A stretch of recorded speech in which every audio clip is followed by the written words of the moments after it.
Sahabat-sahabat sekalian, berjumpa lagi kita dalam channel ini, channel berbagi ilmu sekaligus menghibur. Kali ini kami akan melanjutkan kisah minyak berdarah di Libya yang kami beri judul, Endgame, Kutukan Gaddafi. Di seri yang pertama, yaitu minyak berdarah di Libya, kami telah bercerita sampai pada kepemimpinan Gaddafi yang menggunakan minyak untuk kepentingan rakyat dan politiknya. Pada seri Endgame ini, timeline kejadian di Libya yang kami gunakan adalah dari tahun 2000 sampai saat ini. Siapkan waktu Anda selama 7 menit untuk menyimak dengan santai pemaparan kami.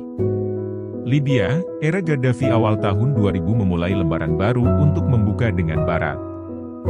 Dimulai pada tahun 1999, Libya memperbaiki hubungan diplomatik dengan Inggris.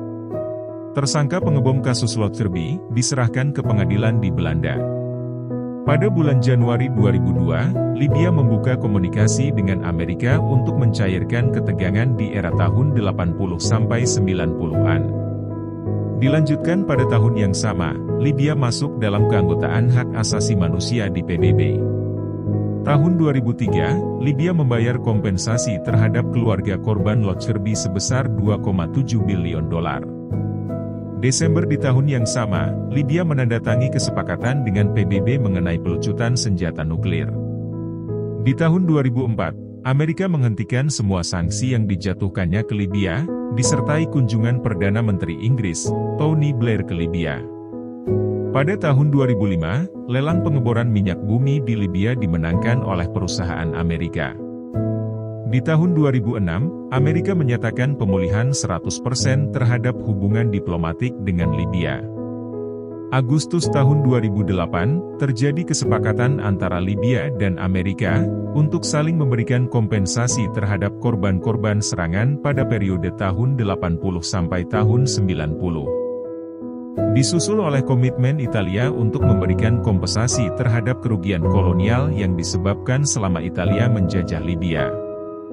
September 2008, Menlu Amerika mengunjungi Libya dan menyatakan bahwa hubungan Amerika dan Libya memasuki fase yang baru. Dapat disimpulkan, pada kurun waktu 1999 sampai dengan 2008, Gaddafi telah memulihkan semua permusuhan masa lalu dengan Amerika dan Eropa. Lalu, pertanyaannya, mengapa Gaddafi diturunkan dan dibunuh pada tahun 2011? Apakah Gaddafi diturunkan oleh rakyatnya sendiri akibat perbuatan-perbuatan sadisnya? Bukan, jawabannya bukan itu. Gaddafi diturunkan dan dibunuh oleh Sarkozy, Presiden Prancis, Obama, Presiden Amerika dan Cameron, Perdana Menteri Inggris. Anda belum percaya? Mari kita lanjutkan ceritanya. Pada tahun 2009, Gaddafi terpilih menjadi Ketua Perhimpunan Negara-Negara Afrika. Pada pertemuan tersebut, Gaddafi mencetuskan ambisinya untuk membentuk Afrika Serikat, yang memiliki mata uang tunggal yaitu dinar Afrika berbasis emas dan perak. Saat itu, mata uang negara-negara Afrika beragam, tetapi mata uang franc, dari mata uang Perancis, banyak digunakan di samping mata uang dolar Amerika dan pound sterling. Tentunya hal ini mengusik Perancis sebagai pemegang saham mayoritas di Afrika. Selain itu, Gaddafi juga menawarkan sistem ekonomi tanpa bunga. Dia mencontohkan pembangunan irigasi raksasa di Libya yang telah menjadi sumber air bagi 70% rakyat Libya, dibiayai 100% oleh Bank Libya tanpa bunga. Cerita selanjutnya adalah, terjadi gejolak dimulai sejak 2009, berlanjut menjadi demonstrasi besar pada 2011 dan pemberontakan bersenjata yang menelan korban jiwa. Pada Maret 2011, NATO menyerang Libya dengan kekuatan penuh melalui udara. Sedangkan di darat, pasukan Perancis yang sudah dimodifikasi menjadi ISIS dan Al-Qaeda menyerang melalui Benghazi. Pada bulan Oktober 2011, Gaddafi terbunuh. Pada tahun 2016, terbongkarlah skandal penyerangan NATO ke Libya melalui retasan email Hillary Clinton. Salah satu email yang bertanggal 2 April 2011 berbunyi, pemerintah Gaddafi memegang emas seberat 143 ton dan perak dengan berat yang sama yang akan digunakan untuk membentuk mata uang Pan-Afrika berbasis dinar emas Libya.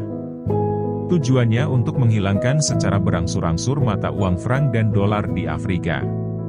Bocoran email itu memang benar, tujuan serangan NATO dan pemberontak boneka adalah untuk melenyapkan Gaddafi dari Libya. Terbukti dari periode April sampai Juni 2011, Perhimpunan Afrika dan Presiden Turki berusaha untuk mendamaikan, namun tuntutan pemberontak adalah Gaddafi harus mundur dan diadili. Gaddafi tidak bersedia. Pada bulan September 2016, setelah 3.000 email Hillary Clinton diretas, Presiden Obama membuat pernyataan resmi, bahwa penyerangan ke Libya dan menurunkan Gaddafi adalah kesalahan terbesarnya selama menjadi Presiden Amerika. Kemudian, pada tahun 2018, Sarkozy ditangkap oleh polisi Prancis karena menerima dana asing untuk kampanye dirinya menjadi presiden.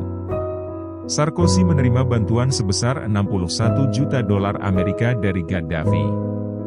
Jadi sahabat-sahabat semua, Gaddafi dibunuh karena minyak dan emas Libya, Gaddafi dibunuh karena berusaha menyatukan Afrika dan berusaha membebaskan Afrika dari hutang riba Eropa. Gaddafi dibunuh karena akan membuang mata uang franc Prancis dari bumi Afrika. Kini apa yang terjadi di Libya? Ada 3 kelompok sedang berebut pengaruh untuk menguasai minyak dan emas di Libya. Hari ini, Libya sangat kacau.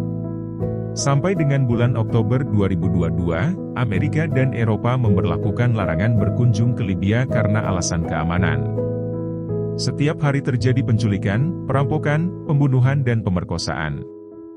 Bangku sekolah sampai kuliah kosong karena alasan keamanan. Banyak warga yang mengungsi keluar wilayah Libya. Libya menjadi tempat yang nyaman bagi pemberontak ISIS dan Al-Qaeda. Pemilihan pemimpin di Libya gagal terus, karena intimidasi dan sebagainya. Sudah 11 tahun sejak Gaddafi terbunuh, Libya menjadi negara paling miskin se-Afrika dan berhutang pada asing. Sampai kapan keadaan di Libya membaik? Apakah ini kutukan Gaddafi? Sekian, kami tutup kisah minyak berdarah di Libya, Endgame, sampai di sini. Kita berjumpa lagi dalam kisah-kisah yang lain. Jangan lupa, kalau Anda suka berbagi ilmu dengan kami, tolong di-subscribe. Terima kasih.